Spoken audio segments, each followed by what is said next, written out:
یہ بتائیں کہ یہ پھر ایک اور بھی تو معاملہ ہے کہ جب کوئی ان کے اپنے قانون کے مطابق کوئی رانگ ڈوئنگ ان کے اپنے ہم پیشہ ہمیں بتاتے ہیں کہ یہ ہوا ہے تو کوئی سزا جزا نہیں ہوتی، اور یہ جس طرح آپ اس وقت دیکھ رہے ہیں آن گوئنگ ایشو ہے چوئی صاحب، رانگ ڈوئنگز کے اوپر سزائیں بھی ہوئی ہیں، یہ ایسا نہیں کوئی ہے ایک تکڑی مچھلی بتا دے پکڑی گئی ہو۔ اب آپ وزیر صاحب کا نام مت لیجئے گا بیچارے جن کو پیپلز پارٹی نے پاکستان میں اگر آپ پیچھے آپ جا کے دیکھیں بھٹو صاحب کو پھانسی لگی، وہ ایبڈو ہوا اس وقت، پوری آپ نے جنریشن پولیٹیشینز کی ختم کر دی، اس کے بعد پروڈا ہوا، ایبڈو ہوا، اس کے بعد آگے پھر آ کے آپ نے پھانسی ہی لگا دی بھٹو صاحب کو، پھر آپ پولیٹیکل زیادہ نہیں تھا نہیں، یہ تو ہے تو سارا پالیٹکس ہی ہے نا، اتنے بڑے سطح کے اوپر مین فیصلے تو سیاست ہی کر رہی ہوتی ہے۔ اب یہ بھی جو سپریم کورٹ میں کیس ہے، آپ کا خیال ہے کہ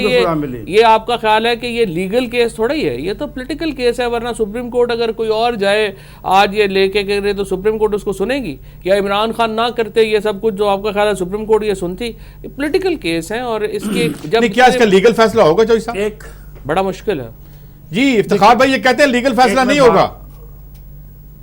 دیکھیں، ایک تو ہے لیگل فیصلے کے امکانات کم ہو جائیں گے، کیونکہ یہ ہم سارے خوش رہے اور وہ اپریل سے لے کے آنورڈز کام کرتے رہے اور انہوں نے سب وہ چیزیں اٹھا دی۔ آج میرا ان کے ساتھ ڈیبیٹ چل رہی تھی کہ اخباروں میں چھپنے والے بیانات اور انٹرویو کیا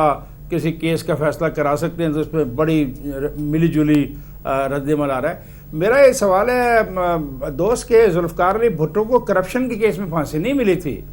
نہ ذوالفقار علی بھٹو کی کوئی پراپرٹی تھی، نہ لیاقت علی خان کی کوئی بار پراپرٹی تھی، نہ سووردی کی کوئی پراپرٹی تھی، نہ محمد علی بوگرا کی پراپرٹی تھی، نہ چودھری محمد علی کی بار کوئی پراپرٹی تھی، نہ اپنا گرمانی کی کوئی پراپرٹی تھی باہر، نہ نونز کی کوئی بار پراپرٹی تھی، یہ نہ ان کی فیکٹریاں تھیں، نہ ان کے بچوں کی فیکٹریاں تھیں، نہ آج تک ان کے بچوں کی بار فیکٹریاں ہیں۔ وہ خدا کا خوف کرو یار، یہ جو لوٹ مار کا پیسہ ہے، جو منی لانڈرنگ کا پیسہ ہے، جو ٹیکس ایونجن کا پیسہ ہے، ان سیاستدانوں کو خدا کے لیے دوسرے سیاستدانوں سے کمپیئر مت کرو۔